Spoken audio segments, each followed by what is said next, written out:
ప్రస్తుత కాలంలో చాలామందిని వేధించే సమస్య జుట్టు రాలడం, అలాగే జుట్టు త్వరగా తెల్లబడిపోవడం. జుట్టు రాలడానికి అనేక కారణాలు ఉండొచ్చు. మందులు, పోషకాలు లేని ఆహారం, జంక్ ఫుడ్ తీసుకోవడం వల్ల, ఒత్తిడి వల్ల, చుండ్రు వల్ల, ఈ విధంగా అనేక రకాల కారణాల వల్ల జుట్టు ఊడిపోతూ ఉంటుంది. అలాగే తెల్లబడిపోతూ ఉంటుంది. మరి అటువంటి వారి కోసం మంచి హెయిర్ ప్యాక్ అయితే నేను ఈరోజు చూపించబోతున్నానండి. మరి అది ఏ విధంగా తయారు చేసుకోవాలో కావాల్సినవి ఏంటో చూసేద్దామా? Welcome back to my channel.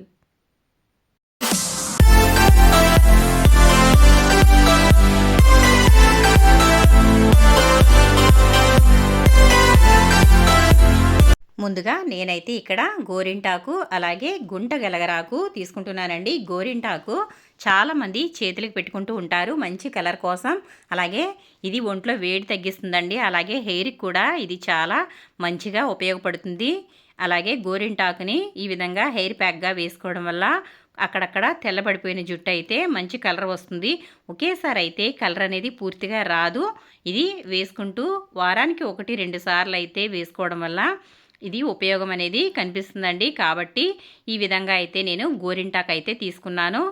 గోరింటాకు ఒంట్లో వేడి తగ్గిస్తుంది. అలాగే వాత శరీరానికి కూడా గోరింటాకు అనేది చాలా బాగా ఉపయోగపడుతుంది. కాబట్టి నేనైతే ఇక్కడ గోరింటాకు అయితే ఒక 2 గుప్పెళ్ళ వరకు తీసుకున్నాను.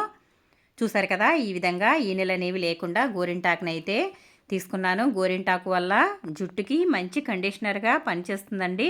కాబట్టి ఈ విధంగా, కానీ నల్లగా ఉన్న జుట్టుకు మాత్రం గోరింటాకు వేసుకోకండి. నల్లగా ఉన్నట్లయితే జుట్టు ఎర్రబడిపోతుంది. కాబట్టి గోరింటాకు అయితే తెల్ల జుట్టు ఉన్న వాళ్ళు మాత్రమే ఈ ప్యాక్ అనేది ఉపయోగించండి. అప్పుడైతే బాగా పనిచేస్తుంది. ఆ తర్వాత నేనైతే ఇక్కడ గుంట గలగరాకు తీసుకున్నానండి. గుంట గలగరాకు హెయిర్కి చాలా మంచిగా ఉపయోగపడుతుంది.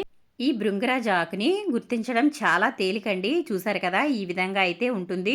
సన్నగా పొడవుగా ఉంటాయండి ఆకులు. అలాగే పువ్వు కూడా ఈ విధంగా తెల్లగా ఉంటుంది. ఇది కొంచెం వాడిపోయిన తర్వాత అయితే మనకి తామర పువ్వులో గింజలు ఉంటాయి కదండి, ఆ విధంగా అయితే మనకి కనిపిస్తుంది. చూసారు కదా, ఆకు నలిపినప్పుడు బ్లాక్ కలర్లోకి అయితే వస్తుందండి. అదే భృంగరాజు. భృంగరాజు వాడడం వల్ల హెయిర్ అనేది చాలా బాగా గ్రోత్ అవుతుందండి. అలాగే ఇది జుట్టు రాలే సమస్యని దూరం చేస్తుంది.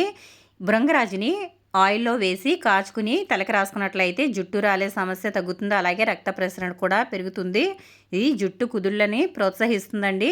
చక్కగా జుట్టు బలంగా ఒత్తుగా పెరిగేలాగా ప్రోత్సహిస్తుంది. మీరు హెయిర్ లాస్ కారణంగా బాధపడుతుంటే ఈ భృంగరాజు ఆకుని వారానికి 2 సార్లు అయితే పేస్ట్గా తయారు చేసి పెట్టుకోవడం వల్ల హెయిర్ అనేది రాలడం తగ్గుతుంది. ఇది కూడా నేను ఒక గుప్పెడైతే తీసేసుకున్నాను. చూసారు కదా, భృంగరాజ్ అంటే ఇదేనండి. మీకు ఎక్కువగా కనుక ఈ భృంగరాజ్ అనేది దొరికితే కనుక దీనిని ఆరబెట్టేసుకుని వాడుకోవడం వల్ల చాలా బాగా ఉపయోగపడుతుందండి. ఇది ఆయిల్లో వేసి కాచుకున్నట్లయితే వారానికి 2 సార్లు ఆ ఆయిల్ తలకి అప్లై చేసినట్లయితే జుట్టు అనేది రాలడం తగ్గి హెయిర్ గ్రోత్కి ప్రోత్సహిస్తుంది. చూసారు కదా, ఈ విధంగా భృంగరాజ్ అనేది ఎక్కడ పడితే అక్కడే ఉంటుందండి. నీళ్లు ఎక్కువగా పారే చోట పొలాల గట్ల మీద అయితే ఇది కనిపిస్తూ ఉంటుంది. చూసారు కదా, ఈ విధంగా తాజాగా ఉన్నదైతే నేను తీసుకున్నాను. మీకు ఒకవేళ ఎక్కువగా దొరికితే కనుక దీనిని లేదంటే ఆయిల్లో కూడా వేసి కాచుకుని మీరు నిల్వ ఉంచుకోవచ్చండి. ఈ విధంగా అయితే గుర్తించడం చాలా తేలిక. నేనైతే ఇది తీసుకున్నాను. ఆ తర్వాత నేను మందారాకులు అయితే తీసుకున్నానండి. చూడండి, ఇక్కడ మందారాకులు ఏవైనా పర్వాలేదు. ముద్ద మందారం అలాగే రేఖ మందారం ఏదైనా కానీ మందారాకు అయితే చాలండి. ఈ మందారాకుని హెయిర్కి అప్లై చేయడం వల్ల జుట్టు అనేది సిల్కీగా తయారవుతుంది. చాలా స్మూత్గా ఉంటుంది.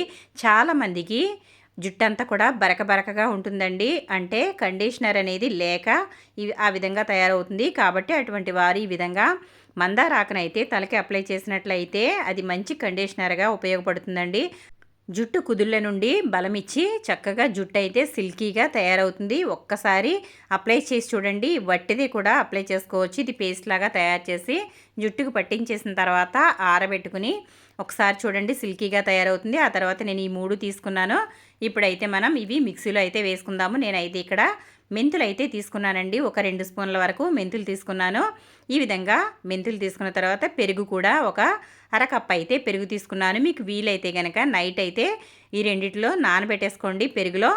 నైటే పెరుగులో మెంతులు వేసి నానబెట్టేసుకోండి. లేదంటే అప్పటికప్పుడు పెట్టుకోవాలంటే కనుక మెంతుల్ని ముందుగా మిక్సీలో అయితే ఈ విధంగా ఒకసారి కొంచెం పొడి చేసుకున్న తర్వాత దాంట్లో పెరుగు వేసుకున్నట్లయితే ఇది చక్కగా నానిపోయి నలిగిపోతుంది. ఈ విధంగా నేను వాటర్ వేసి అయితే ముందు మెంతుల్ని మిక్సీ పట్టేసిన తర్వాత పెరుగు అయితే వేసుకున్నాను. ఆ తర్వాత ఇందులో మనం తీసుకున్న గోరింటాకు, అలాగే మందారాకు, భృంగరాజాకు ఇవన్నీ కూడా ఇందులో వేసుకోవాలి. ఈ విధంగా హెయిర్ ప్యాక్ తయారు చేసుకుని హెయిర్కి పట్టించిన తర్వాత ఒక గంట పాటు లేదా ఒక అరగంట పాటు దీనిని హెయిర్కి బాగా పట్టించేసి ఆరనివ్వాలండి. ఆ విధంగా ఆరిన తర్వాత తలస్నానం చేయడం వల్ల జుట్టు అనేది రాలడం తగ్గుతుంది. ఎక్కడైనా మీకు వైట్ హెయిర్ ఉన్నా కూడా చక్కగా ఇది ఉండే కొద్దీ కలర్ అయితే మారుతుందండి. చూడండి ఒకసారి. నేనైతే ఇలా అయితే మిక్సీ పట్టేసుకున్నాను. ఈ విధంగా మెత్తని పేస్ట్ మాదిరిగా తయారు చేసుకోవాలండి. ఇలా తయారు చేసుకోవడం వల్ల హెయిర్కి బాగా పడుతుంది. చాలామంది బరకగా పడతారు, అలా కాదండి. ఈ విధంగా చాలా మెత్తగా అయితే తయారు చేసుకోవాలి. ఇలా తయారు చేసుకున్న తర్వాత మనం వెంటనే హెయిర్కి అనేది అప్లై చేసేసుకోవాలండి. చూడండి, ఈ విధంగా నేనైతే మొత్తం హెయిర్ అంతటికి పట్టించేసాను. ఇలా పట్టించిన తర్వాత ఒక అరగంట లేదంటే గంట సేపు అయినా సరే బాగా ఆరిపోనివ్వాలి. ఆరిన తర్వాత వెచ్చని నీళ్లతో దీనిని కడిగేసుకోవాలండి, లేదా చల్లటి నీళ్ళైనా పెట్టి కడిగేసుకోవాలి. షాంపూ అనేది అప్లై చేయకూడదు. ఇది కడిగేసుకోవడం వల్ల జుట్టు అనేది ఎక్కడైనా వైట్ ఉన్నా లేదంటే రాలుతున్నా తగ్గుతుందండి.